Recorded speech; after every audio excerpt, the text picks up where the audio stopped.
Hello all. आज मी P M Vidyalakshmi स्कीमबद्दल बोलणार आहे या व्हिडिओमध्ये. तर जी मुलं हुशार आहेत पण त्यांची आर्थिक बाजू कमजोर आहे, जे फीस नाही भरू शकत आणि ॲडमिशन नाही घेऊ शकत चांगल्या कॉलेजला, अशा विद्यार्थ्यांसाठी आपल्या सरकारने एक स्कीम काढली आहे ज्याचं नाव आहे पी एम विद्यालक्ष्मी स्कीम.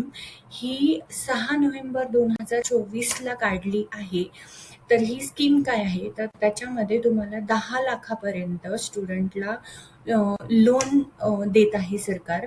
आणि याच्यामध्ये तुम्हाला बेनिफिट काय आहे, तर हे लोन तुम्ही कधी फेडणार आहेत, तर तुमचे जो काही प्रोफेशनल कोर्स, जो काही कोर्स तुम्ही चूज केला आहे तो झाल्यानंतर तुम्हाला 1 वर्ष मिळेल आणि त्या 1 वर्षामध्ये तुम्हाला जॉब शोधायचा आहे आणि मग नंतर तुम्हाला ते लोन फेडायचं आहे.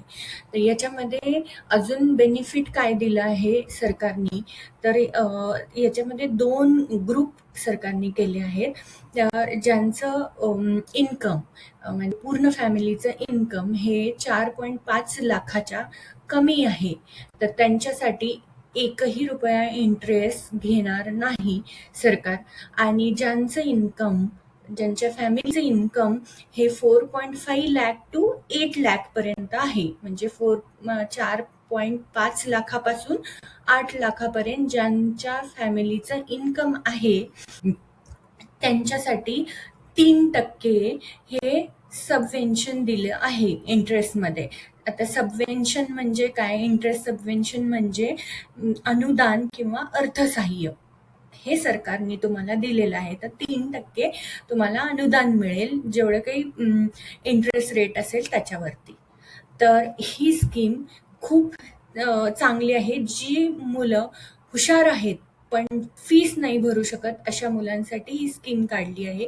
तर याच्यामध्ये तुम्हाला डॉक्युमेंट्स काय लागतील ते बघा. आधार कार्ड, जे की सगळ्यांकडेच असतं, पॅन कार्ड लागेल, आधार प्रूफ लागेल ॲज पर KYC नॉर्म्स, नंतर प्रिव्हियस क्वालिफाईंग मार्कशीट लागेल, म्हणजे तुम्ही जी काही पहिली एक्झाम दिली आहे त्याचं मार्कशीट लागेल, नंतर एंट्रन्स एक्झाम रिझल्ट लागेल, ठीक आहे, आणि ॲडमिशन लेटर लागेल, नंतर फी स्ट्रक्चर लागेल, कारण त्या फी स्ट्रक्चरवरनच तुमचं लोन सँक्शन होणार आहे, ठीक आहे. आणि त्याच्यामध्ये मेन त्यांनी 2 जे ग्रुप बनवलेत की 4.5 लाखापर्यंत आणि 8 लाखापर्यंत. तर हे प्रूव्ह करण्यासाठी तुम्हाला काय लागेल, इन्कम सर्टिफिकेट लागेल. तर हे खूप इम्पॉर्टंट आहे, इन्कम सर्टिफिकेट. आणि त्यांनी ब्रॅकेटमध्ये हे पण दिलंय बघा, required for interest subvention eligibility, म्हणजे जे काही शासन तुम्हाला 100% अनुदान किंवा 3% अनुदान हे जे देणार आहे ते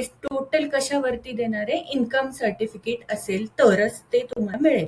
आणि बँक अकाउंटचे डिटेल्स लागतील आणि self declaration certificate स्टेटिंग that the applicant is not receiving any other government scheme scholarship और इंटरेस्ट सबवेन्शन स्कीम, म्हणजे तुम्हाला दुसरी कुठली पॅरलली कुठलीही स्कीममध्ये तुमचं नाव नाही पाहिजे. तेव्हा तुम्ही ही जी स्कीम आहे ती तुम्ही क्लेम करू शकता. PM विद्यालक्ष्मी स्कीम या स्कीमचं नाव आहे. जे मुलं खरंच हुशार आहेत आणि ते फीस नाही भरू शकत किंवा आर्थिकदृष्ट्या कमजोर आहेत त्यांच्यासाठी ही खूप छान स्कीम आहे. आणि हा चान्स मला असं वाटतं की कोणीही सोडू नये. जर आपल्यामध्ये कॅपॅसिटी असेल आणि जर अशी काही स्कीम पण असेल सोबत, तर काय हरकत आहे की एका चांगल्या प्रोफेशनल कॉलेजला तुम्ही ॲडमिशन घ्या, तिथून पासआउट व्हा आणि 1 वर्ष पुन्हा दिलं आहे शासनाने तुम्हाला की तुम्ही चांगला जॉब बघू शकता आणि त्याच्यानंतर हे लोन फेडायचं आहे.